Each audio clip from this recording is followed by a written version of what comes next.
Hello defence lover. तो कैसे हैं आप लोग। चलते हैं आज दिन भर के प्रमुख डिफेंस अपडेट की तरफ। डिजाइन में बदलाव के साथ दिखा RU AV200 पहली उड़ान जल्द। एरो इंडिया 2023 में हिंदुस्तान एरोनॉटिक्स लिमिटेड ने अपने RU AV200 के मॉडल का प्रदर्शन किया, जो हाई एल्टीट्यूड ऑपरेशंस के लिए एक कार्गो ले जाने वाला मानव रहित हेलीकॉप्टर है, जो हाई एल्टीट्यूड ऑपरेशन में सुधार के लिए पिछले डिजाइन की तुलना में एक परिष्कृत और नए सिरे से डिजाइन की गई मूलभूत संरचना है। RU200 को ए के लिए एक नए इंजन का परीक्षण अच्छी तरह से आगे बढ़ गया है और RU AV200 का निर्माण वर्तमान में हो रहा है। इस वर्ष के अंत में इसकी पहली उड़ान की योजना बनाई गई है। RU AV200 का आला वेट 200 किलो है और इसमें 4-5 घंटे की इंड्योरेंस और 100 किलोमीटर की डेटा लाइन रेंज और 6 किलोमीटर की सर्विस सीलिंग है। RU AV200 समुद्र तल से 5.5 किलोमीटर ऊपर 30 की ग्रह तक का पेलोड ले जा सकता है, जिसे भारतीय सेना द्वारा उत्तर पूर्वी क्षेत्र में उपयोग के लिए वहां तैनात सैनिकों को आपूर्ति करने के लिए खरीदा जाएगा। चलते हैं अगले डिफेंस अपडेट की तरफ, जो कि तेजस मार्क 2 की तरफ से निकल के आ रहे हैं। स्वदेशी लाइट कम्बैट एयरक्राफ्ट तेजस MK2 न केवल 8 बियॉन्ड विजुअल रेंज मिसाइलों को एक साथ ले जाने में सक्षम है, बल्कि सभी देसी हथियारों के साथ साथ अन्य देशों के उन्नत हथियारों को भी इंटीग्रेट इसमें किया जा सकता है। एक वरिष्ठ अधिकारी रक्षा अनुसंधान एवं विकास संगठन के अंतर्गत आने वाली एरोनॉटिकल डेवलपमेंट एजेंसी ने यह बात करते हुए कही है। दुनिया में इस वर्ग का कोई अन्य सिंगल इंजन वाला विमान नहीं है जो एक साथ 8 बिलियन मिसाइल नहीं ले जा सकता है। MK2 के परियोजना निदेशक मधुसूदन राव ने देश की सबसे बड़ी विमानन प्रदर्शनी एरो इंडिया 2023 के मौके पर द इंडियन एक्सप्रेस को बताया कि अनूठी विशेषताएं इसे वैश्विक फर्मों द्वारा निर्मित विमानों के बीच खड़ा कर देंगी।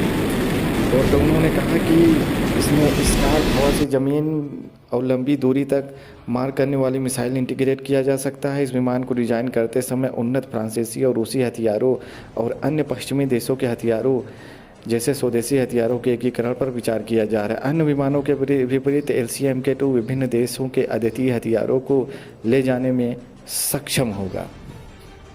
चलते हैं अगली बड़ी डिफेंस अपडेट की तरफ।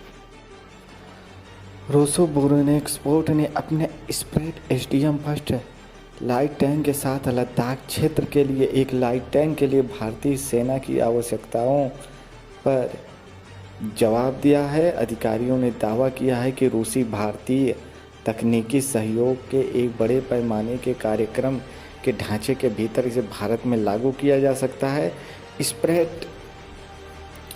स्प्रेड SDM फर्स्ट जो 125 मिमी की गन से लैस है और मैंगो और इनवार दोनों प्रकार के युद्ध सामग्री को दाग सकता है, जो प्रतिक्रियाशील कवच से लैस टैंकों को बाहर निकालने के लिए डिजाइन किए गए हैं। रूस टैंक की तकनीकी विशेषताओं का प्रदर्शन करने और भारत में स्प्रेड SDM फर्स्ट का परीक्षण करने के लिए इच्छुक है, जिसके लिए वह अपने प्रस्ताव पर भारतीय रिस्पॉन्सिबिलिटी की प्रतीक्षा करता है। भारत के DRDO ने प्रोडक्शन पार्टनर लर्सन एंड टूर्बो के साथ इस साल के अंत में DRDO के डिज़ाइन के आधार पर लाइट टैंक के प्रोटोटाइप को रोल आउट करने की योजना बनाई है। रूस भारत में इस टैंक को भेजकर परीक्षण करने के लिए पूरी तरह से तैयार है। चलते हैं अगले डिफेंस अपडेट की तरफ। अगली अपडेट F-35 की तरफ से निकल के सामने आ रही है। दरअसल विशेषज्ञों का मानना है कि F-35 को अमेरिका ने भारत में इसलिए भेजा था एरो इंडिया में, ताकि भारत और रूस के Su-57 से दूर किया जा सके। अमेरिकी उपस्थिति सबसे पहले स्पष्ट थी कि भारत के बंगलौर में उसने कई अपने हथियारों का प्रदर्शन किया, लेकिन लॉकहीड के F-35 लाइटनिंग II और F-21 की उपस्थिति केवल प्रतीकात्मकता से ज़्यादा थी। ऐसी अटकलें हैं कि अमेरिका 5वीं पीढ़ी के लड़ाकू विमान की इच्छा के बारे में भारत से बात करने को तैयार है। वरिष्ठ अमेरिकी अधिकारी भी इन अटकलों की पुष्टि करते हैं। भारत 5वीं पीढ़ी के फाइटर जेट चाहता है या नहीं, इस पर निर्णय बहुत अभी प्रारंभिक चरण में है। यह शब्द real admiral Michael L baker के हैं, जो भारत में अमेरिकी दूतावास में रक्षा अताशे हैं। बेकर ने कहा कि भारत के लिए F-35 के बारे में अभी चर्चा हो रही है, लेकिन अभी तक इस विषय पर वास्तव में कुछ नहीं कहा जा सकता है। उन्होंने इस बात पर जोर दिया कि व्हाइट हाउस की हिंद प्रशांत रणनीति में भारत अमेरिका का रणनीतिक साझेदार है। अगली अपडेट AMCA की तरफ से निकल के सामने आ रही है। दरअसल उन्नत मध्यम लड़ाकू विमान कार्यक्रम के लिए BEL ने ADA DRDO के साथ समझौता ज्ञापन पर हस्ताक्षर किए हैं।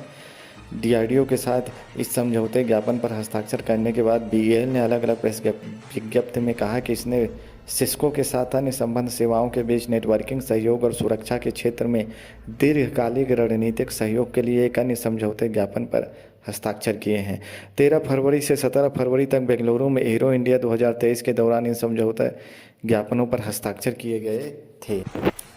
समझौता ज्ञापन का उद्देश्य BEL और ADA की पूरक ताकत और क्षमताओं का लाभ उठाना है, जिसमें दोनों पक्ष AMCF के लिए आंतरिक हथियार बे, इंटरनल वेपन बे और कंप्यूटर और अन्य LRU के डिजाइन, विकास, योग्यता और उत्पादन और आपूर्ति के लिए सहयोग करेंगे। भारतीय वायुसेना को आजीवन उत्पाद समर्थन ये प्रदान करेंगे। सिस्को के साथ समझौता ज्ञापन के बारे में BEL ने कहा कि साझेदारी का उद्देश्य नेटवर्क और सुरक्षा के क्षेत्र में उभर रहे अवसरों को भुनाने के लिए ताकत और क्षमताओं का लाभ उठाना है।